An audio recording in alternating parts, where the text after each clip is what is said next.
Hello दोस्तों, कैसे हो? आपका स्वागत है त्रिपाण स्टडी सेंटर में। आज जो हम करने जा रहे हैं काफ़ी महत्वपूर्ण क्वेश्चन पेपर है।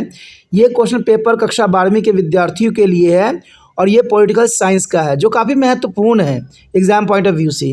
इसमें हम कुछ क्वेश्चनों को उठाएंगे जो काफ़ी महत्व रखेगा एग्ज़ाम पॉइंट ऑफ व्यू से। इसको आपको समझना है, लिखना है और विचार करना है और ये काफ़ी महत्व रखेगा। और देखा जाए तो ये क्वेश्चन पेपर जो है हिंदी इंग्लिश दोनों माध्यम में रहेंगे, तो ये काफ़ी महत्वपूर्ण आपके लिए बन जाता है। देखा जाए तो क्वेश्चन जो है समझना बहुत महत्वपूर्ण बन रहता है, क्योंकि क्वेश्चन समझिएगा तभी इसको आगे लिख भी पाइएगा। तो यहाँ पर समझाने की कोशिश भी किया जाएगा और उस पर विचार भी किया जाएगा। चलिए देखते हैं हमारा आज क्वेश्चन क्या है। यहाँ आपके समक्ष क्वेश्चन आया है कि 1975 में लगाए गए आपातकाल से सीखे गए सबक बताइए। देखिए, भारत में 1975 में श्रीमती इंदिरा गांधी के अंतर्गत आपातकालीन की घोषणा की गई थी और इस आपातकालीन में जो कि 18 महीने की लगाई गई थी और इस 18 महीने के आपातकाल में हमने क्या सीखा, हमें क्या सबक मिला, ये क्वेश्चन है। ये क्वेश्चन बहुत दिलचस्प है। 1975 में लगाए गए आपातकाल से सीखे गए सबक बताइए। तो देखा जाए आपातकाल ने भारत के लोकतंत्र की ताकत और कमजोरी दोनों को सामने ला दिया, क्योंकि 18 महीने का आपातकाल होना कोई आम बात नहीं थी।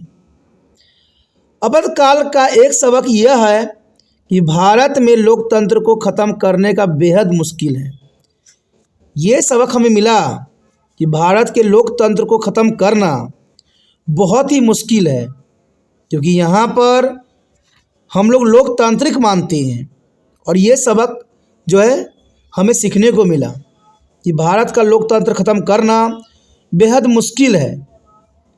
और दूसरा हमें ये सबक मिला कि इस संविधान में आपातकालीन प्रावधान के संबंध में कुछ अस्पष्टताएं सामने आई जिन्हें सुधार करना जरूरी था, क्योंकि संविधान में जो आपातकालीन की बातें लिखी गई थी उसमें हमें कुछ खामियां नज़र आई और उस खामियों को जो है हम इसे दूर कर सकें। तो देखा जाए तो ये काफ़ी महत्वपूर्ण सबक थे कि नई बनी कॉन्स्टिट्यूशन में सुधार भी किया जा सका, क्योंकि आपातकालीन की स्थिति ने हमें बहुत कुछ सिखा भी दिया। इसमें संशोधन किया गया कि आंतरिक आपातकाल की घोषणा केवल सशस्त्र विद्रोह के आधार पर ही किया जा सकता है। उस समय देखा जाए तो इंदिरा गांधी जी ने सिर्फ इस बेस पे इमरजेंसी घोषित किया था क्योंकि आंतरिक मामले में जो थे आंदोलन चल रहे थे। लेकिन संविधान में संशोधित की गई कि आपातकाल की घोषणा केवल सख्त विद्रोह के आधार पर ही किया जा सकता है। साधारण बात के लिए आपातकाल की घोषणा करना अनुचित है। राष्ट्रपति को आपातकाल घोषणा करने की सलाह मंत्रिपरिषद द्वारा लिखित रूप में दिया जाना चाहिए। ये भी महत्वपूर्ण बात सामने आई, क्योंकि जिस समय इंदिरा गांधी ने आपातकाल की घोषणा की थी उस समय ये रातों रात कार्रवाई की गई थी, जिसमें जो है सारी बातें स्पष्ट नहीं हो सकी। इसलिए संविधान में संशोधित किया गया कि राष्ट्रपति को आपातकाल घोषित करने की सलाह मंत्रिपरिषद द्वारा लिखित रूप में दी जानी चाहिए, तभी जो है आपातकालीन घोषणा की जा सकती है। और तीसरी यहाँ पर महत्वपूर्ण बात ये थी कि आपातकाल ने सभी को नागरिक स्वतंत्र के प्रति अधिक जागरूक बना दिया और न्यायालयों ने व्यक्तियों के नागरिक स्वतंत्रता की रक्षा में भी सक्रिय भूमिका निभाई गई। तो देखा जाए तो कुछ घटना घटती है तो हमें बहुत से सबक दे जाती है और उन सबकों को सीखना और उसको अमल में लाना यही एक महत्वपूर्ण बात बनती है, क्योंकि कहते हैं जो गलतियां हुई उनको सुधारना ही महत्वपूर्ण बात बनती है और गलतियों को जो सुधारते नहीं हैं वो कभी आगे नहीं बढ़ पाती हैं। और आज के राजनीतिक में इन बातों पे सबक लेने की ज़रूरत है कि जो हम गलतियां पीछे किए हैं वो गलतियां हम ना करें। जैसे आपको पता है कि इलेक्शन हमारे देश में होता रहता है और आज इलेक्शन का बेस जो है लालच है जहां पर हर एक मंत्री फ्री के आश्वासन दिलाते हैं, और ये फ्री की चीज़ें न तो देश की भलाई के लिए है और न ही आम व्यक्तियों के लिए है। अब देखिए, मैं एक एग्जाम्पल दे सकता हूँ कि भारत सरकार ने उज्ज्वल योजना चलाई और ग्रामीण क्षेत्र के लोगों को जो है सिलेंडर मुफ्त मुहैया कराया गया। पहले के सिलेंडर का जो कीमत था 400 के आसपास हुआ करता था और आज 1200 के आसपास है।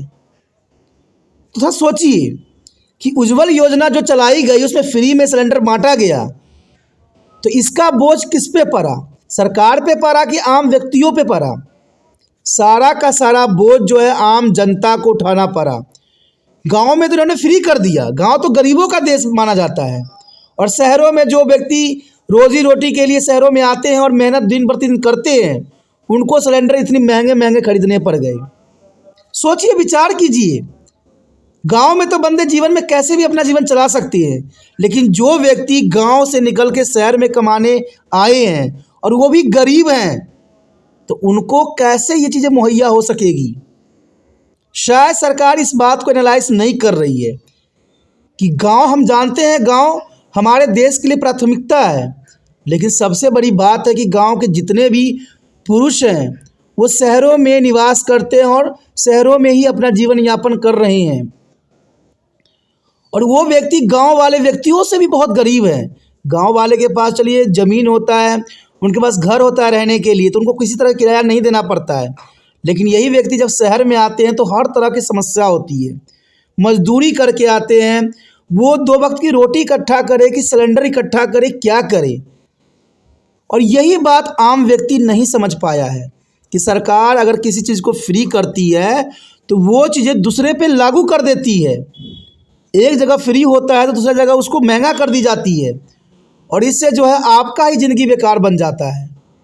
इसलिए थोड़ा सा सोचिए, विचार कीजिए, और कहते हैं इन घटनाओं से सबक सीखिए कि ऐसे नेताओं को हमने कभी नहीं जिताना है जो हमें लालच के जो है दाने फेंकते हों, क्योंकि आपने सीखा भी होगा और एक सबक भी है बच्चों वाली कि लालच बुरी बला है, और शायद हम इस विचारधारा को सिर्फ बच्चों को सिखाते हैं और हम अपने जीवन पे लागू नहीं कर पाते हैं, जो गलत है।